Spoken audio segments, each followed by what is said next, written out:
Gold, trusted gold buyers. మీరు తాకట్టు పెట్టిన బంగారాన్ని విడిపించి ఈ రోజు ఉన్న మార్కెట్ ధరకు కొనబడను. అండ్ మీ సినీ ప్రయాణం స్టార్ట్ అయింది ఒక కార్ మెకానిక్ ద్వారా. ఆయన తీసుకెళ్ళి కిట్టు ఆయన పరిచయం చేశారు. ఇది చాలాసార్లు చెప్పారు మీరు. అంటే సుమన్ అంటే ఎలాంటి వ్యక్తి అంటే తనకి లైఫ్లో ఏ చిన్న సహాయం చేసిన వ్యక్తిని కూడా ఎప్పుడూ మర్చిపోయేవారు కాదు. ప్రతి సందర్భంలో వాళ్ళ పేర్లు ప్రస్తావిస్తూనే ఉంటారు. అలాంటి కిట్టు కుటుంబానికి సుమన్ చేసిన సహాయం అంటే ఏం చెప్తారు? యాక్చువల్గా కిట్టు గారు పాపం ఆయన ఫ్యామిలీ వచ్చి కొంచెం డిస్టర్బ్డ్ ఫ్యామిలీ అండి. సార్ ఇప్పుడు మీరు అడిగారు కాబట్టి అది చెప్పాలి. సో తను ఏంటంటే తను సినిమా ప్రపంచం, ఆయన ట్రావెల్స్, తర్వాత ఆయన లైఫే వేరే. ఆయన మొత్తం బెంగళూరులో యాక్చువల్లీ మాకు కూడా పెద్ద కనెక్షన్ లేదు ఫ్యామిలీతో. సార్ ఆయన ఎంతసేపు సినిమా వాళ్ళతోనే, అంటే ఈ కార్లు పంపడం, సినిమా వాళ్ళ ఫ్యామిలీస్కి హెల్ప్ చేయడం, సినిమా వాళ్ళ ఫ్యామిలీస్కి ఏమైనా రియల్ ఎస్టేట్లో ఇక్కడ స్థలం ఉంది అక్కడ స్థలం, అంటే డబ్బు కోసం కాదు, వాళ్ళ డబ్బుని జాగ్రత్తగా వాళ్ళు ఇన్వెస్ట్ చేయాలి అని చెప్పి చెప్తున్న వ్యక్తి. ఓకే, ఆ టైప్ వ్యక్తి. తర్వాత ఫంక్షన్కి ఇది మిస్ అయిపోతే ఇంకా కారే ఆయన ప్రపంచం. కారు ట్రావెల్స్ ఇవన్నీ తప్ప పెద్ద ఏమి లేదు. సార్ అయితే నాకు అంటే నా ఎంట్రీ నుంచి అదే ఆయనే కదా మొత్తం చేసింది. సో ఎప్పుడు నేను ఆయన ఫ్యామిలీ గురించి కానీ ఆయన ఏ విషయాలు అడగలేదు. బట్ తర్వాత ఎప్పుడైతే ఆయన లాస్ట్ డేలో చనిపోయినప్పుడు అప్పుడు ఆయన ఫ్యామిలీ వాళ్ళు బెంగళూరు నుంచి వాళ్ళు రావడం, కలవడం, అప్పుడే నాకు తెలిసింది. ఎక్కువ మాకు ఎవరికి సినిమా వాళ్ళకి ఎక్కువ పరిచయం లేదు కాబట్టి వాళ్ళు కూడా మాతో ఎక్కువ పెద్దగా ఇది కనెక్షన్ పెట్టుకోలే. సార్ వచ్చారు, మాట్లాడారు, అంత ఆ సిచ్యువేషన్లో డిస్కస్ చేయాల్సిన అవును ఒక టాపిక్ కాదు. తర్వాత అదే ఆయన లాస్ట్ డేస్ చెన్నైలో జరిగింది. సో తర్వాత ఇక్కడ మళ్ళీ వచ్చేసాం అనమాట. సో దాంతో ఏంటంటే మాకు ఎక్కువ ఏమి తెలియదండి అసలు మ్యాటరు, వాళ్ళ ఫ్యామిలీ బ్యాక్గ్రౌండ్ గురించి కానీ. అంటే నేను పర్సనల్గా జనరల్గా ఎవరు పర్సనల్ మ్యాటర్స్కి వెళ్ళను. అంటే వాళ్ళ ఫ్యామిలీ ఎక్కడ ఉంది అదే వాళ్ళుగా చెప్తే ఓకే, కానీ పర్సనల్ మ్యాటర్స్లో నేను ఎప్పుడు ఇంటర్ఫియర్ చేయడం నాకు ఇష్టం లేదన్నమాట.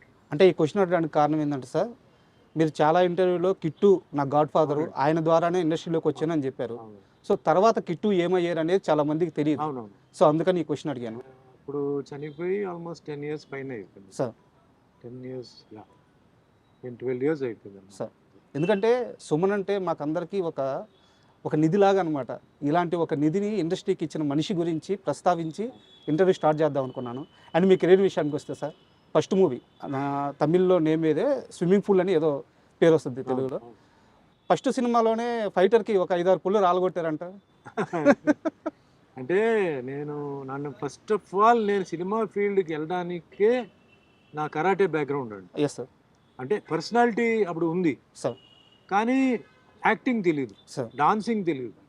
ఒకటే ఒక క్వాలిఫికేషన్ ఏంటంటే karate black belt. Yes sir. ఆ కరాటే బ్లాక్ బెల్ట్ నన్ను కరాటే చేయడం చూసి ప్రొడ్యూసర్ డైరెక్టర్ టిఆర్ రామన్న గారు కిట్టు గారి ద్వారా మెసేజ్ పెట్టి తీసుకొచ్చారు. సో నాకేంటంటే అప్పుడు ఒరిజినల్గా స్టంట్స్ చేయడం, కరాటేలో మాకు ఏదైతే నేర్పించారో అది చూపించడం అదే అయింది. ఈ స్టంట్లో ఏంటంటే టచ్ చేయకుండా కెమెరాకి ఓవర్లాప్ చేసి చేయడం ఇవన్నీ తెలీదు. సో ఫైట్ చేసేటప్పుడు తెలియకుండా హ్యాండ్ పంచ్ కొట్టి ఒక 2-3 పళ్ళు పాపం ఎగిరిపోయింది. తర్వాత చూసి అది ఆల్రెడీ పోయిన పర్లేదు, కట్టించి పెట్టారనమాట. ఆయన అన్నాడు, ఏం వరే అవుతుంది సార్, ఆల్రెడీ పళ్ళు వేరే షూటింగ్లో పోయింది, కట్టిన పళ్ళు అండి కాబట్టి ఓకే అని అన్నారు. బట్ అంతే తప్ప డెలిబరేట్గా కొట్టడం అలాంటిది ఏం లేదు. బట్ నేను మట్టుకు అప్పుడు ఏం చెప్పినంటే, అంటే వాళ్ళు ఏంటంటే ఆర్టిస్ట్ని టచ్ చేయకుండా చేసేవారు. టచ్ చేయకుండా చేసే నాకు రియాక్షన్ వచ్చేది కాదు. సార్ మీరు టచ్ చేయకపోతే నా రియాక్షన్ రాదు సార్, మీరు కొట్టండి అని చెప్పి ఉల్టాగా వాళ్ళ దగ్గర నుంచి నేను టచ్ అయ్యేలాగా నేను కొట్టించుకున్నాను. అప్పుడే రియాక్ట్ అయ్యాను. తర్వాత ఏంటంటే సినిమా ఫైట్ అంటే రియల్ ఫైట్ కాదు, ఇది టచ్ అవ్వకుండా చేయాలి. అంటే నేల మీద దొల్లడం, పైనుంచి దూకడం అవన్నీ నిజం. మిగతంతా టచ్ చేయకుండా కెమెరాకు ఓవర్లాప్ చేసి చేయడం ఇవన్నీ తర్వాత నేర్చుకున్నాను అనమాట.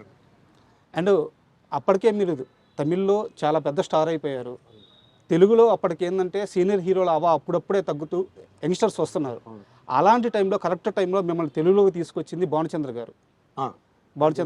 తమ్మారెడ్డి భరద్వాజ్ గారితో ఇద్దరు కిలాడీలు అనే మూవీ ఫస్ట్ ఛాన్స్ వచ్చింది, కానీ ఆ సినిమా లేట్ అయ్యి తరంగని ముందు రిలీజ్ అయింది. Relangi Narasimha Rao director, first director Relangi Narasimha Rao గారు, ఫస్ట్ ప్రొడ్యూసర్ తమ్మారెడ్డి భరద్వాజ, నన్ను పరిచయం చేసింది భానుచందర్. బట్ అది ఆగిపోవడంతో ఎమ్మటే నాకు ప్రతాప్ పాట్స్ రాఘవ గారు, అంటే అంతకు ముందు అడిగింది ఆయనే, సార్ అప్పుడు ఈ సినిమా చేస్తున్నా అని చెప్పి తర్వాత రమ్మంటే ఆయన ఇంట్లో రామయ్య వీధిలో కృష్ణ సినిమా మొదలు పెట్టారు ఓకే. కోడి రామకృష్ణ గారు. కోడి రామకృష్ణ గారు కూడా వచ్చి నన్ను అడిగారు ఏవిఎం స్టూడియో చెన్నైలో. లేదండి నేను ఒకటి చేస్తున్నాను, ఒకటి అయితే చూద్దాం అని చెప్పి నేను పెండింగ్ పెట్టాను. తర్వాత వచ్చారు. వచ్చిన అప్పుడు ఇంట్లో రామయ్య వీధిలో కృష్ణ షూటింగ్ అయిపోయింది, రిలీజ్ రెడీ అవుతుంది. అప్పుడు తరంగని సినిమా షూటింగ్కి ఆఫర్ చేసి ఆ గ్యాప్లో ఒక 18 days గ్యాప్లో తరంగని సినిమా హైదరాబాద్లో షూటింగ్ చేసి 18 daysలో ఫినిష్ చేశాను. Cinema 1 year ఆడిందండి. సూపర్. అంటే మీరు ఇక్కడ ఇండస్ట్రీలోకి, తెలుగు ఇండస్ట్రీలోకి అడుగుపెట్టే టయానికి మీలాంటి యంగ్స్టర్స్లో పోటీగా ఉన్న హీరోలు అంటే అప్పటికి ఎవరు సార్? అప్పట్లో చాలామంది, అప్పుడు న్యూ కమర్స్ వస్తున్న ఒక సీజన్ అండి సార్. చాలామంది న్యూ కమర్స్, అంటే నేను దాని గురించి పెద్దగా నేను ఇదవలా, నేను మామూలుగా చేశాను. అంటే అప్పుడు తెలుగు తమిళ్ 2 చేస్తున్నాను. అవును. ఇక్కడ పూర్తిగా తమిళ్ వదల్లా. అప్పుడు తమిళ్లో ఉన్నాను, తెలుగులో ఉన్నాను. ఎందుకంటే సినిమా నాది రిలీజ్ అవలా. సార్. సో అటు ఇటుగా ఉన్నాను. ఇక్కడ ఏం జరుగుతుందో తెలియదు. తరగని సినిమా షూటింగ్ అయిపోయింది అన్నారు, 2 కిలాట్లు బ్యాలెన్స్ ఉందన్నారు, ఇంకా వదిలేసి తమిళ్లో అప్పుడు డార్లింగ్ డార్లింగ్ డార్లింగ్ చేస్తున్నాను, భాగ్యరాజ్ గారు డైరెక్షన్. తర్వాత సినిమా హిట్ అయింది. సినిమా హిట్ అయిన తర్వాత అప్పుడు ఇక్కడికి వచ్చినప్పుడే చాలామంది హీరోస్ ఉన్నారు. అర్జున్ ఉన్నారు, చిరంజీవి గారు సీనియర్, ఓకే, ఆయన ఇండస్ట్రీలో ఉన్నారు. అర్జున్ నాకు తెలిసి భానుచందర్, తర్వాత అట్లా వచ్చారనమాట. శివకృష్ణ గారు అందరూ వచ్చారు హీరోలు. సార్ 1984లో ఒక హీరో రెమ్యునరేషన్ 4 నుంచి 5 లక్షలు. అప్పట్లో సౌత్లో ఏ హీరోకి ఆ రెమ్యునరేషన్ లేదు, ఒక సుమన్ గారు మాత్రమే ఆ రేంజ్ రెమ్యునరేషన్ తీసుకున్నారు అని చెప్తుంటారు. నిజమేనా? నాకు తెలియదు సార్. అంటే యాక్చువల్గా నేను డబ్బును పెద్దగా నేను చూసి చేయలేదు సార్. నాకు డబ్బు కొన్ని ప్రొడ్యూసర్స్ ఎక్కువ ఇచ్చారు, తక్కువ ఇచ్చారు. నేను అప్పుడు ఏంటంటే కెరియర్ని స్ట్రాంగ్ చేయాలని చెప్పేసి నేను మెయిన్గా సబ్జెక్టు, క్యారెక్టర్, ఎవరు సాంగ్స్ బాగా తీస్తారు, ఎవరు ఫైట్ బాగా తీస్తారని చెప్పి చేసేవాడిని. తర్వాత ఈ మార్కెట్ గొడవ అంతా నాకు తెలియదండి సార్.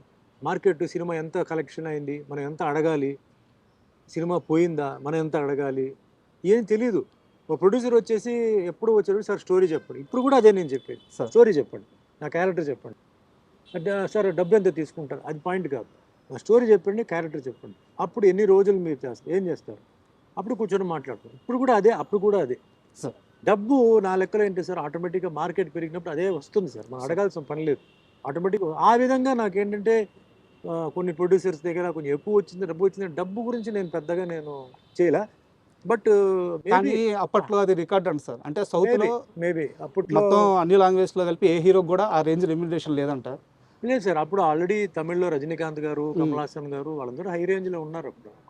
తెలుగు ఈ జనరేషన్ సెకండ్ అంటే రామారావు గారు, నాగేశ్వరరావు గారు, కృష్ణ గారు, కృష్ణరాజు గారు, సోహన్ బాబు గారు తర్వాత బ్యాచ్ మేమే, మొత్తం బ్యాచ్. మరి ఆ బ్యాచ్ల్లో మేబీ నేను హై రెన్యుమరేషన్ నాకు ఎప్పుడు సుమన్ రెన్యుమరేషన్ డిమాండ్ చేసాడని ఎప్పుడు కంప్లైంట్ రాలేదు, ఎక్కడ రాలే. దానికి కూడా నా దగ్గర ఒక క్వశ్చన్ ఉంది సార్. ఈ మధ్య మీరు ఒక ఇంటర్వ్యూలో మాట్లాడుతూ 99 సినిమాలు అయినాయి, 100వ సినిమా కావట్లేదు, అంటే సినిమాలు చేస్తున్నా, నేను హీరోగా ఆ 100 సినిమా పూర్తయితే చేద్దామని చెప్పి కొన్ని రోజులు వెయిట్ చేశాను. కరెక్ట్గా అలాంటి సమయానికి సత్యనారాయణ, అది పేరు నాకు గుర్తు రావట్లేదు, మీ 100వ సినిమా, ఆ సినిమా ఛాన్స్ వచ్చింది. ఫస్ట్ వాళ్ళు ఏం చెప్పారంటే మామూలు ఆర్టిస్టు, క్యారెక్టర్ ఆర్టిస్ట్ లాగే నేను అక్కడికి వెళ్ళాను. తీరా అక్కడికి వెళ్ళిన తర్వాత తెలిసింది నా మీదే 4 పాటలు ఉన్నాయి, నేనే ఆ cinema hero, full length character నాదే అని చెప్పి అక్కడికి వెళ్ళి నాకు తెలిసింది. చాలా హ్యాపీగా ఫీల్ అయ్యాను, 100వ సినిమా ఫినిష్ చేశానని చెప్పి మీరు ఒక ఇంటర్వ్యూలో చెప్పారు. ఇక్కడ నా క్వశ్చన్ ఏంటంటే, క్యారెక్టర్ ఆర్టిస్ట్గా ఒక రెమ్యునరేషన్ ఉంటుంది సార్, హీరోగా అయితే ఆ రెమ్యునరేషన్ మారుద్ది. మీరు అక్కడ కూడా ఏం, నన్ను క్యారెక్టర్ ఆర్టిస్ట్ అనుకున్నాను, ఇప్పుడు నన్ను హీరోని అంటున్నారు, నా రెమ్యునరేషన్ పెంచండి, ఇలాంటి డిమాండ్ ఏం చేయలేదా? సినిమా ఫీల్డ్లో ఉండడానికి కొన్ని సూత్రాలు ఉన్నాయి, కొన్ని సీక్రెట్స్ ఉన్నాయి సార్. ఫస్ట్ థింగ్ ఏంటంటే you have to be destined sir. నీ తలరాత్లో రాసి ఉంటేనే నువ్వు సినిమా ఫీల్డ్లో ఉండగలుగుతావు సార్. డామినేట్ చేసేది అది రెండోది, పొజిషన్ అనేది మూడోది సార్. ఇవన్నీ గ్రేడ్స్ ఉన్నాయి. కానీ ఇండస్ట్రీలో ఉండాలంటే నీ తలరాతో చేతిరాతో ఉంటే తప్ప నువ్వు ఉండలేవు, ఒకటి. సెకండ్ థింగ్, నువ్వు అందరితో డార్లింగ్గా ఉండాలంటే ఫస్ట్ థింగ్ ఏంటంటే సెట్లో అందరితో మంచిగా ఉండాలి, ఫ్రెండ్లీగా ఉండాలి. గర్వం, సక్సెస్ వచ్చినప్పుడు గర్వం, తర్వాత అహంకారం అవన్నీ లేకుండా ఎంత లో ప్రొఫైల్ వెళ్తే అంత మంచిది. ఆర్టిస్టులే కాదు, టెక్నీషియన్స్ని కూడా నువ్వు నవ్వుతూ మాట్లాడుతూ ప్రేమించి మర్యాద అంటే ఇస్తుంటే, ఇదన్నీ ఏంటంటే connections, these are all wires to connect to longevity అని చెప్పి నాకు మెసేజ్ చేయాలి. అని ఎప్పుడు రెన్యుమరేషన్ అడగొద్దు. ఓకే. నీ రెన్యుమరేషన్ ఆటోమేటిక్గా నీకు వస్తాయి. నీ రేట్ ఇంత, నాకు ఇంత అంత వీళ్ళు మార్కెట్లో. ఎందుకంటే నీ సినిమా కొన్నవాడు ముందు బాగుపడాలి. నీ ప్రొడ్యూసర్ ముందు ఏంటంటే అమ్మయ్య నేను సుమన్తో చేస్తే నాకు డబ్బు మిగిలింది అని ఫీలింగ్ రావాలి. డైరెక్టర్ అనేవాడు సుమన్ వస్తే నాకు టెన్షన్ లేదయ్యా, చెప్పింది చేస్తాడు వెళ్ళిపోతాడు, చెప్పిన డేట్ ప్రకారం వస్తాడు పోతాడు. ఇలాంటిదని నువ్వు సంపాదించుకోవాలి. ఎప్పుడు ఈ రూల్స్ పెట్టుకొని చెప్పాడండి ఫస్ట్ నా టిఆర్ రామన్న గారు. ఈరోజు కూడా నేను అదే పాటిస్తున్నాను. 47 years in a field is not a joke అండి. Yes sir. So many generations, అవును. So many challenges, so many competition, not 1 language, 11 languages. Sir ఇదే సూత్రాలు నేను పాటిస్తున్నాను. నా క్యారెక్టర్ ఐఎమ్ వెరీ స్ట్రిక్ట్. నా క్యారెక్టర్ ఏంటి, నా కాస్ట్యూమ్ ఏంటి, నా పెర్ఫార్మెన్స్ ఏంటి, గెటప్ ఏంటి, no vulgarity, no sex, sir no anti patriotism, దేశానికి విరుద్ధంగా మాట్లాడటం, సార్ కులం మతం. ఎంత డబ్బు ఇచ్చినా నేను చాలా సినిమాలు వదులుకున్నాను. ఎంత డబ్బు ఇచ్చినప్పుడు డబుల్ మీనింగ్ డైలాగులు, సెక్స్ డైలాగులు, ఈ డైలాగ్ మానేశాను. ఖాళీగా ఉన్నాను ఇంట్లో. సార్ సుమన్ కొన్ని రోజుల్లో ఖాళీగా ఉన్నాడని కారణం ఏంటంటే అప్పుడు ఆ సీజన్ జరుగుతుంది. ఓకే. డబుల్ మీనింగ్ డైలాగ్స్తో సినిమా, కామెడీ గీమిడీ అన్నది నేను పోలా. అప్పుడుగా అన్నమయ్య సినిమా చేయలా. సార్ అప్పుడుగా మామూలు సుమన్ హీరో. సార్ నేను ఎందుకంటే నేను చాలా కష్టపడి ఒక ఇమేజ్ని సంపాదించుకున్నాను. నాకు ఎవరు బ్యాకింగ్ లేదు. నేను సినిమా ఫీల్డ్కి సంబంధించిన వాడు కాదు. యాక్టింగ్ తెలియదు, ఏమీ తెలియదు. మొత్తానికి భగవంతుడు తీసుకొని పెట్టాడు. తర్వాత నాకు తెలిసిన విషయం ఏంటంటే ఒక శ్రీనివాసుడు క్యారెక్టర్ చేయడానికి పైనుంచి ఆయన నన్ను సృష్టించాడు, నన్ను చేయించాడు అని చెప్పి తర్వాత తెలిసింది నా బుర్రకి. అప్పుడు దాకా నాకు తెలియదు. సార్ సుమన్ ఎందుకు వచ్చాడు ఒక ఫీలింగ్ వస్తే, ఒక శ్రీనివాసుడు క్యారెక్టర్ చేయడానికి ఆ శ్రీనివాసుడు నువ్వే క్యారెక్టర్ నా సినిమా చేయడానికి అని చెప్పేసి నాకు ఆ లైన్ నాకు ఇచ్చి నన్ను తయారు చేసి, ఎందుకంటే ఆ క్యారెక్టర్ చేయడానికి కేవలం మేకప్ వేయడం, పూసుకోవడం చేయడం కాదండి. ఎంతో త్యాగం చేశావు. కాళ్ళకు చెప్పులు వేయలేదు. 8 నెలలు నేల మీద పడుకున్నారు. 8 నెలలు ఉదయం 3 గంటలకు లేచి 5 గంటలకి అన్నపూర్ణ స్టూడియోలో మేకప్ వేసి ఇట్స్ ఆన్ రికార్డ్. సార్ చలి ఎండ అన్నిటికీ చేశాను. సరే ఇవన్నీ పక్కన పెట్టండి. ఆ సినిమా రిలీజ్ అయిన తర్వాత పెద్ద హిట్ అయిన తర్వాత president of India Shankar Dayal Sharma గారితో పక్కనే కూర్చొని సినిమా చూసే భాగ్యం నాకు ఆ దేవుడు ఇచ్చాడు. సో వీటన్నిటికీ అన్ని సంవత్సరాలు నాకు పరీక్ష, అన్ని సంవత్సరాలు నాకు ట్రైనింగ్, అన్ని సంవత్సరాలు ఏంటి ఆ మొహంలో మేకప్ వేసినందుకు మాత్రం కళ రాదు సార్. దేవుడు కళ రాదు. అయ్యో, ఆ పవర్ రావాలి. అవును. అది పైవాడు ఇవ్వాలి. అది ఇచ్చాడు, చేశాడు. సో నేను ఆ రూట్లో నేను ఎప్పుడూ ఆలోచిస్తుంటానండి. మన చేతిలో ఏమీ లేదు సార్. 300 మంది పైకి ఎక్కారు, 3 నిమిషాల్లో ఎగిరిపోయారు సార్ ఫ్లైట్లో. ఏం గ్యారంటీ ఉందండి? ఇంకో 10 నిమిషాల తర్వాత ఏం జరుగుతుంది ఎవరికి తెలియదు. సో ఎక్కువ నేను ఆశలు పెట్టుకోవడం, ఎక్కువ అది ఇది లేదు. చిన్నప్పటి నుంచి మా అమ్మగారు కూడా చాలా అంటే ఒక ప్రిన్సిపల్గా ఉండేవారు. సో అన్నీ కొంచెం బుద్ధిజము, నా కరాటే స్కూల్లో కూడా బుద్ధిజం గురించి, కర్మ గురించి అవన్నీ, సాంస్క్రిట్లో భగవద్గీత చదివాను. అది పెద్ద నాకు ఒక వరం. లైఫ్ అంటే ఏంటి అని మా అమ్మగారు అంటే నేర్చుకోమని చెప్పింది. సో అట్లా నా లైఫ్ మిగిలిన వాళ్ళలాగా కాదండి. Came up the very hard way. Challenges అందరికీ ఉంటాయి. నేను కూడా ఏదో ఒకటే పోరాడేని కాదు. ప్రతి ఒక్కరి ఛాలెంజ్ వేరే వేరే స్టైల్లో ఉంటుంది, వేరే వేరే ప్రశ్నలు ఉంటాయి.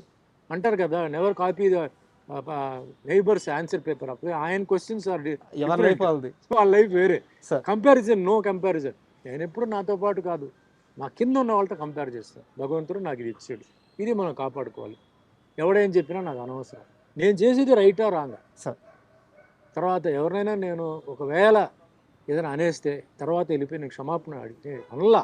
ఒకవేళ అని ఉంటే నాకు అనిపించింది ఇట్లా, సారీమ్మా ఏదో మూడ్లో అలా చెప్పాను, వేరేం కాదని చెప్పి నేను క్షమాపణ, నాకన్నా కింద స్థాయిలో ఉన్నవాడు కూడా నేను క్షమాపణ అడిగిన రోజులు ఉన్నాయి. ఇవన్నీ ఏంటంటే లైఫ్లో నాకు ఎక్స్పీరియన్స్తో, మా అమ్మగారిది, మాకు కొంచెం ఇలా ఫిలాసఫికల్గా కొన్ని టీచర్స్ వాళ్ళతో నేను నేర్చుకుని, అంటే టైం ఇది వేరే. అంతేకాదు నేను టైంని 200% నమ్ముతున్నాను సార్. టైంని, మీ కష్టాన్ని sir. It is time. Next మన కష్టం సార్. కష్టపడింది ఎప్పటికీ పోదు సార్. సార్ అది ఏదో ఒక టైంలో మనకు ఆ ఫలితాలు వస్తాయి సార్. అండ్ యాక్చువల్గా నా క్వశ్చనరీలో లేదు, మీరు భగవద్గీత టాపిక్ తెచ్చారు కాబట్టి నేను క్వశ్చన్ అడుగుతున్నాను. ఇప్పుడున్న యంగ్స్టర్స్ ఎవరైతే ఉన్నారో, ఈ తరం పిల్లలు భగవద్గీత చదవడం కాదు కదా, కంటితో కూడా చూడట్లేదు, తల్లిదండ్రులు నేర్పించట్లేదు, పాఠశాలల్లో కానీ కాలేజీల్లో కానీ పాఠ్యాంశంగా కూడా లేదు. ఒక మనిషి జీవితం మొత్తానికి అవసరమైన సారాంశం ఉన్న పుస్తకం దేవుడి గదిలో ఒక మూల ఉండిపోతుంది. ఈ తరానికి ఏం చెప్తారు సార్ భగవద్గీత? లైఫ్ అంటే ఇది మెచ్యూరిటీ, ఎక్స్పీరియన్స్ అంటారు సార్. రెండు విషయాలు ఉన్నాయి. చాలామంది కన్ఫ్యూజ్ అవుతారు. మెచ్యూరిటీ ఏజ్తో వస్తుంది సార్, ఎక్స్పీరియన్స్కి ఏజ్ అవసరంలా. చిన్న వయసులోనే మెచ్యూరిటీ అంటే చిన్న వయసులోనే సంఘటనలు జరగడం అది ఎక్స్పీరియన్స్ అవుతుంది.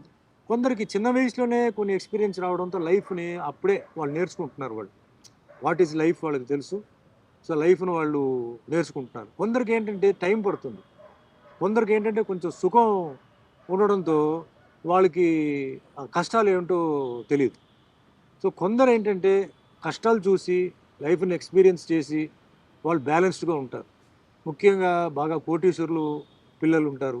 వాళ్ళకి ఎప్పుడూ తల్లిదండ్రులు ఏంటంటే కష్టాలు ఏమిటో వాళ్ళకి చూపించలేదు, కష్టాలు ఏమిటో చెప్పలా, కాబట్టి తెలియదు వాళ్ళకి. సడన్గా ఒక ప్లేస్లో వాళ్ళకి ఒక డౌన్ఫాల్, సడన్గా ఒక ప్లేస్లో ఏదైనా జరిగిందంటే అప్పుడు ఆ కష్టం తెలుస్తుంది. అప్పుడు ఇట్స్ టూ లేట్.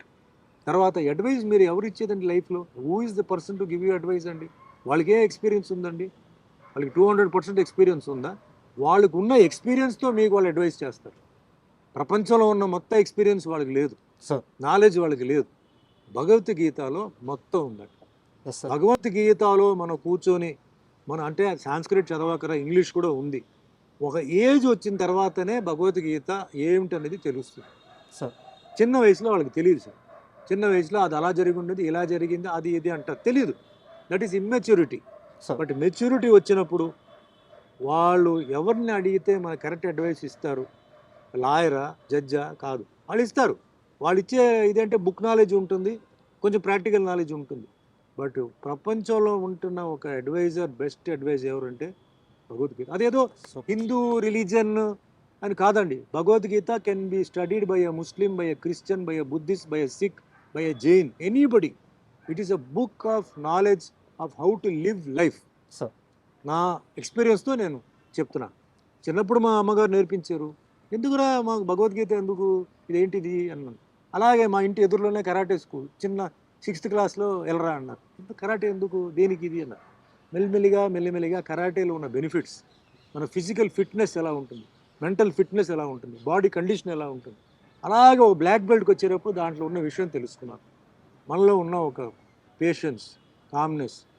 ఎన్నిసార్లు కింద పడినా కూడా లైఫ్లో మనం లేచి నిలబడి మనం ఫైట్ చేయవచ్చు, ట్యాకిల్ చేయవచ్చు. తట్టుకునే శక్తి మనకి కావాలంటే మార్షల్ ఆర్ట్స్.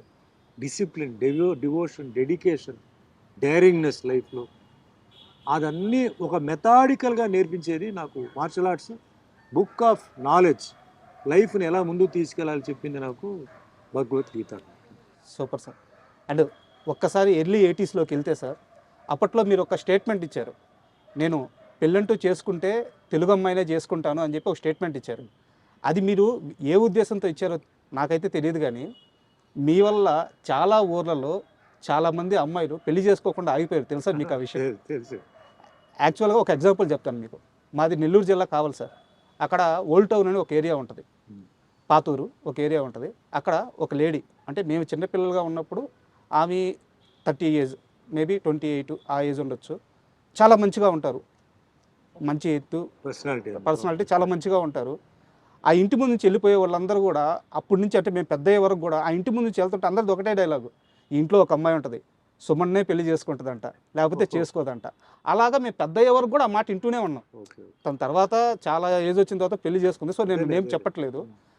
ఇలాంటి అమ్మాయిలు చాలామంది ఉన్నారు. మీకు అది పర్సనల్గా ఫేస్ చేశారా వాళ్ళు? సార్ యాక్చువల్గా మాకు అప్పట్లో ఫ్యాన్ మెయిల్ ఉండేది సార్. సో ఏ హీరో అయినా కూర్చొని ఫ్యాన్ మెయిల్ రాసేవాడు కాదు సార్. దానికి ఒక మనిషి ఉండేవారు, వాళ్ళు రాసేవారు, ఓ ఫోటో పెట్టేసి ఒక కవర్లో పెట్టేసి పంపేవారు. పాప అవతల వాళ్ళు ఏమనుకునేవారంటే నిజంగా హీరో రాసి పంపాడని అనుకునేవారు. తర్వాత వాళ్ళకి తెలిసిందే అతను కాదు అని. బట్ ఏదో అట్లా పిచ్చి పిచ్చిగా ఏదో ఉండేది. బ్యాచిలర్గా ఉన్నప్పుడు చాలామంది పెళ్లి చేసుకోవాలని చెప్పేసి అనుకున్నారు. బట్ మాది ఏంటంటే చెన్నై అవడంతో చాలామంది ఆంధ్ర నుంచి, అంటే అప్పుడు ఉమ్మడి రాష్ట్రం, సో ఆంధ్ర నుంచి వాళ్ళు వెళ్తే లాంగ్వేజ్ ప్రాబ్లం తెలియదు, సో ఎట్లా వెళ్తాం అని చెప్పేసి అక్కడే ఉండిపోయిన వాళ్ళు ఉన్నారు. అప్పట్లో ఎక్కువ సినిమాలు షూటింగ్ కూడా చెన్నైలో జరిగింది, ఆంధ్రాలో జరగల. తక్కువగా నెల్లూరు వరకు ఉండేది మ్యాక్సిమం, లేదు రాజమండ్రి, గుంటూరు, అంతే, వేరెక్కడ జరగల. అది కూడా 15 రోజుల షెడ్యూలే.